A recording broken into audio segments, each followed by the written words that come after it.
Jeff and Heather Reynolds and Shawna Bittler have been paranormal investigating for a good amount of time, but they have never had an angel experience until, well, I'm going to let them tell you their story. Coming up next.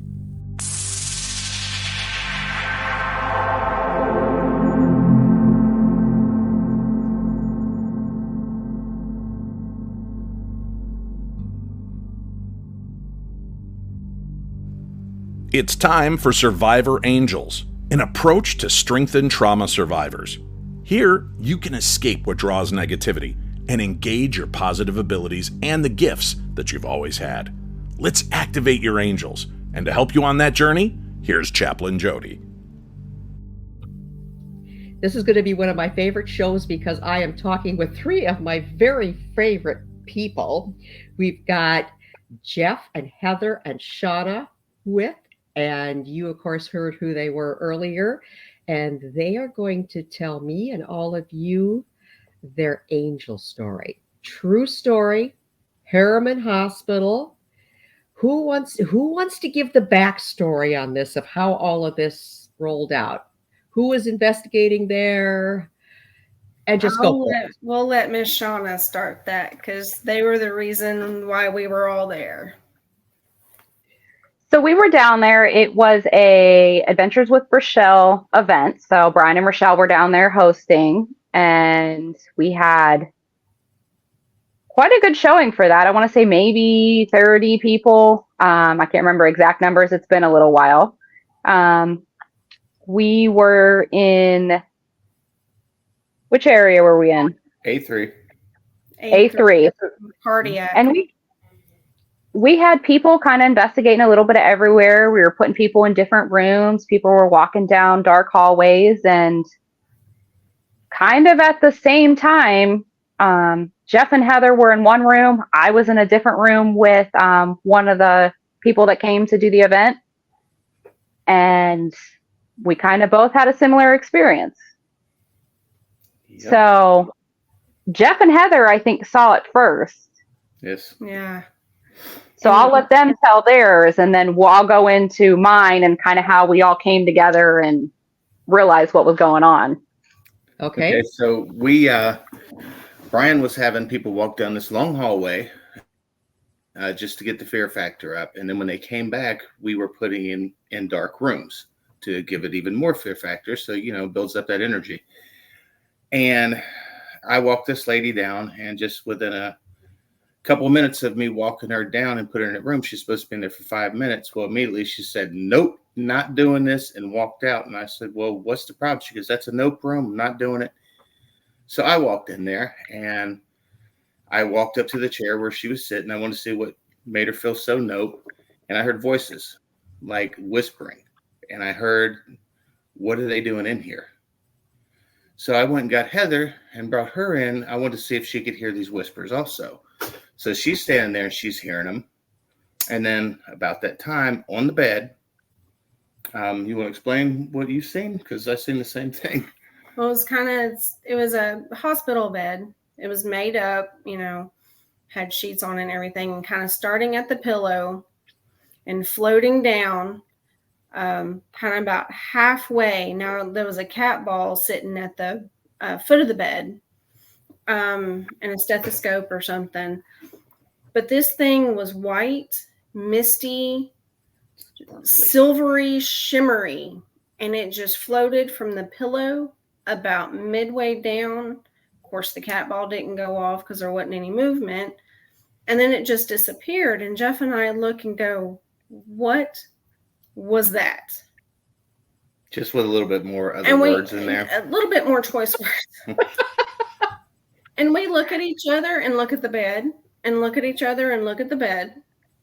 And then there's a window behind, but where we are is up off like second floor, and the blinds were shut. So it couldn't have been like headlights, right? Mm-hmm. And there's a mirror vanities in front of us, but we didn't see any lights go across the wall or no mirror reflection. This was strictly on the bed. And we go, Yeah, and I looked out the door to see if there was any light that could have came in that way, and there wasn't any.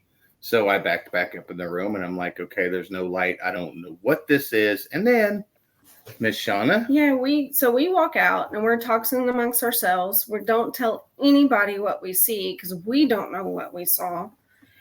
The only thing that we could dub it as at the time was soul glow, because that's what it reminded us of, is like somebody's soul might have just lifted or revisited or something. Yeah, so we were standing at the nurse's station, and we hear Shawna, and she was across the hall from directly across the hall from the room we were in. And you tell your part of it, miss. So in that room, we had a younger girl, I think new to investigating. So she was a little timid, and she had stuck her head out and told me, hey, I'm hearing some noises in here. So I said, all right. So I came and, went into the room with her, and we're hearing little movement in the bathroom of this room. So we're sitting back against the wall, even with the door to go to the hallway. We're just hearing movements. And I was like, so ask some questions, let's see if we can get a response. So she starts asking questions, and we're hearing some shuffling, and then we see like a glitter, and it goes down under the window and kind of across the room, and then just disappears. It was like a silver, kind of like what you look like if you were looking at a disco ball that was broken in pieces.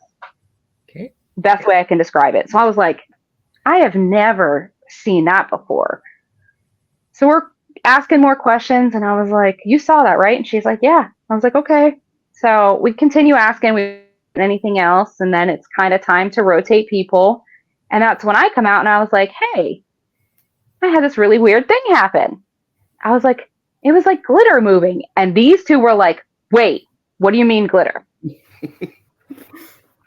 So we're trying to describe what we're seeing, and we realize we're seeing the same thing, almost one right after another in different rooms. Mm-hmm. And, something we'd never really seen before. And I don't even think we knew what we seen until we talked to you. Mm-hmm. Very true. When you came to Harriman. Yeah. Right. So now when I came to Harriman, had anybody seen the glitters that night before not to our knowledge, was brought in on this? Not that I can remember, but sometimes these investigations run together, and it's a long night. Right. Now, there's been people that had seen pinpoints of light, but not glitter like that. Like, that's the first time. Nobody has described it as glitter. They described it as pinpoints of light. Okay. Did the pinpoints have any color to them, or were they just sparkly? I don't remember if they even said. Okay. I don't know. I want to say if maybe they were just like a yellowy, goldy kind of, like, I don't know. I don't remember, honestly, but I do remember people saying pinpoints. Okay. Yeah, it's interesting. Yeah, because Shawna had said to me, go down to the hall that she had been in, mm-hmm. and just see what you get. There's something going on down there. So I went down there, and all of a sudden I am seeing literal swoops, multicolored sparkles. I mean, you talk about a rainbow of colors, and I've been just going, well, is this what you're, talking about? Because Shawna, you'd gone back to the other end of the hall to sit. Yep. Yeah. While I was there. And so I stayed in there for, I don't know, about 15 minutes, I think maybe I was in there. And they would start and they would stop. But the same thing, they would swoop down under that window and go into that bathroom. Mm-hmm. But then all of a sudden, they started coming out of the bathroom, and they would sweep up over the window and like disappear into the wall. And then I started getting them more in individual colors instead of just being this rainbow of colors. And mm-hmm. the two predominant colors that I got was sort of a rusty orange and green, and then the sparkly silver. Well, I knew what it was. Oh, and Brian had come into the room in the meantime when I was in there, and he's like, "Are you seeing it? Are you seeing it?" And I'm like, "Yeah, I'm seeing it." But so, Shawna, had Brian seen it before himself or no? I don't think so. Okay, I don't think that he Not had. that I know of. Yeah. Yeah. Okay.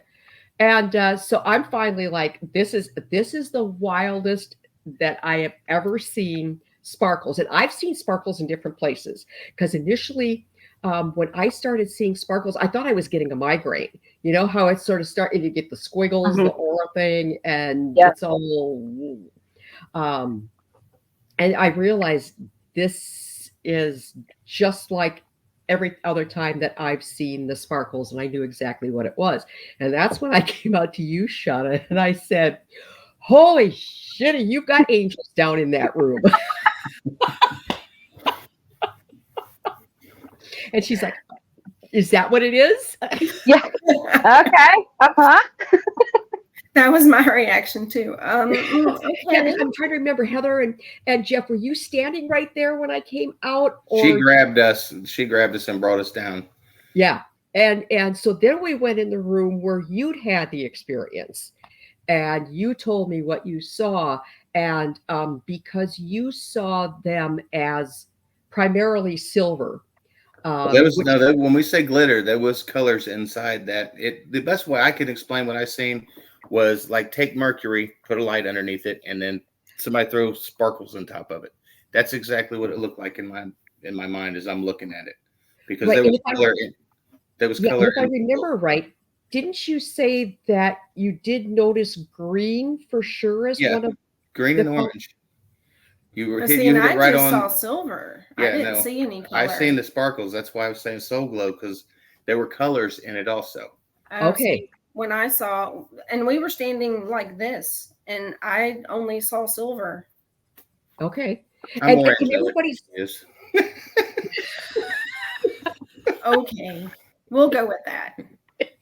well, and like I told you then, to me the silver, that's Metatron, Archangel Metatron, and he is the archangel of parents and children.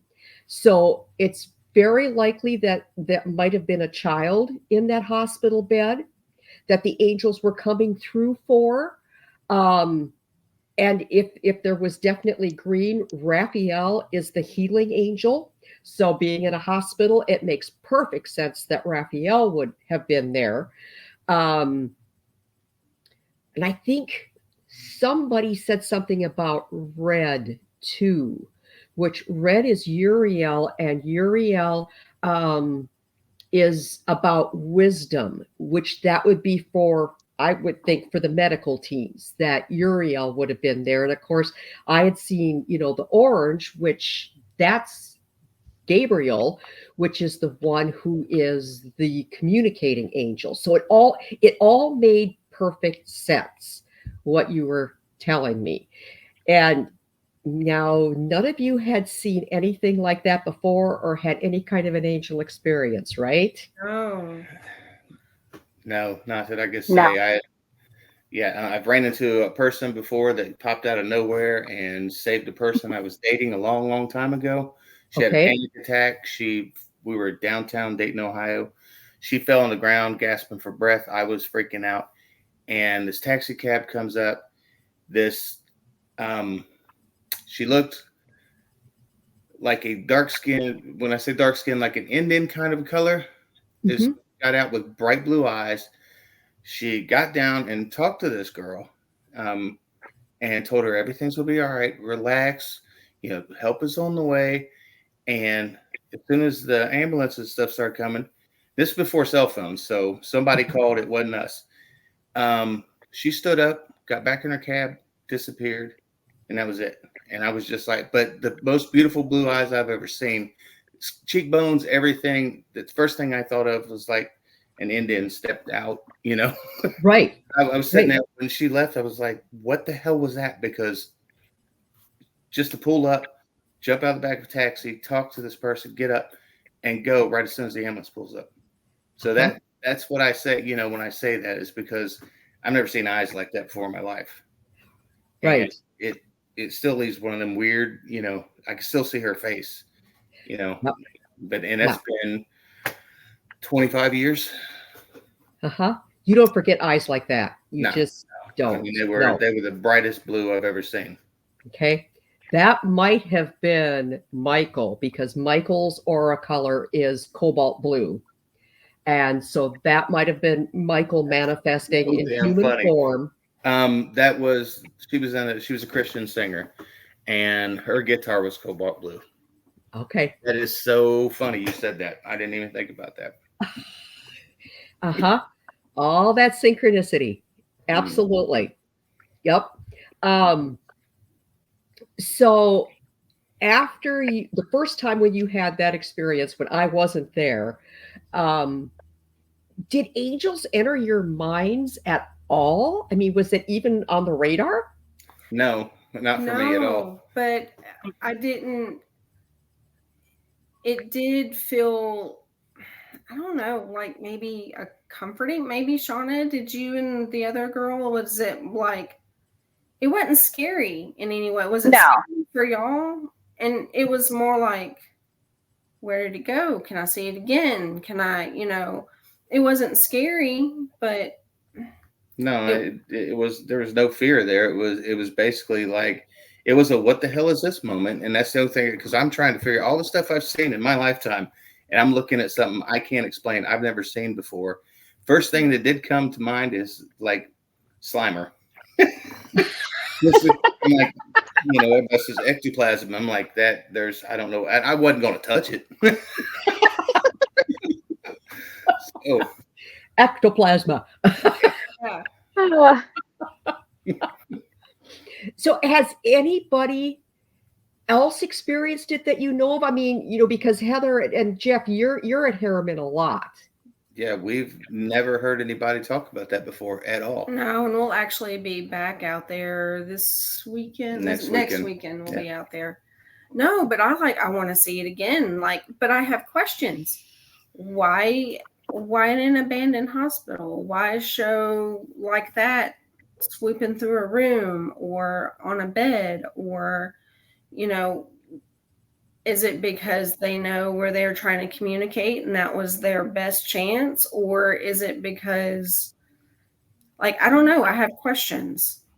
Yeah. You both might have just been open and receptive at that point.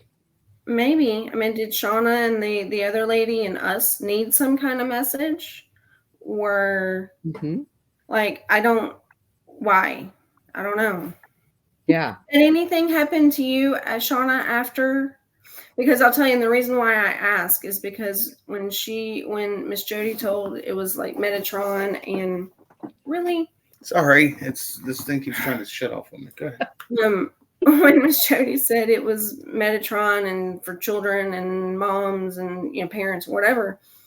And I jokingly said, oh, I have somebody to keep him really busy, meaning my daughter, because at the time we were trying to get her back in school, didn't know what was going to happen. Granted, she's 22, but she's still my kid, right? Forever and ever. A couple of weeks after that, she's like, oh, I'm going back to school. So, I mean, had anything like that happen with you? Had some kind of synchronicity like that with you? Not that I could think of. Nothing really stands out for anything like that happening around that time. But I'm going to be real honest. I'm always doing something and going somewhere, and I can't remember what day it is even today to remember then.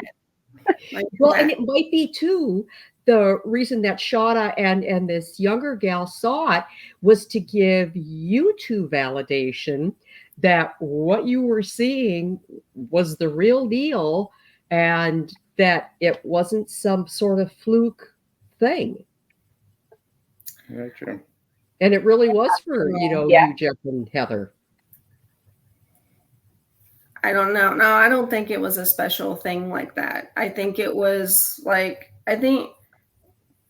don't know, because I think all four of us were meant to see it, right? For whoever's reason. Mm-hmm. I don't think we're any special than anybody else by any means. And you never know what that young girl was going through, what she might have Right. needed. We don't know what maybe our experience was her validation. That's true. Mm-hmm. Mhm. Yep. You know? So do you look for things like that now that you've had that experience? The only thing that I keep having, which I told you, is the numbers.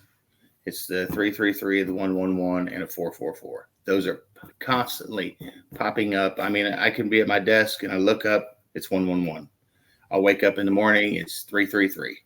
You know, I'm leaving the house and it's 444, and I'm just like, what are these numbers? And it's not just on the clock or whatever. You know, it's just I see them randomly. Right. Yep.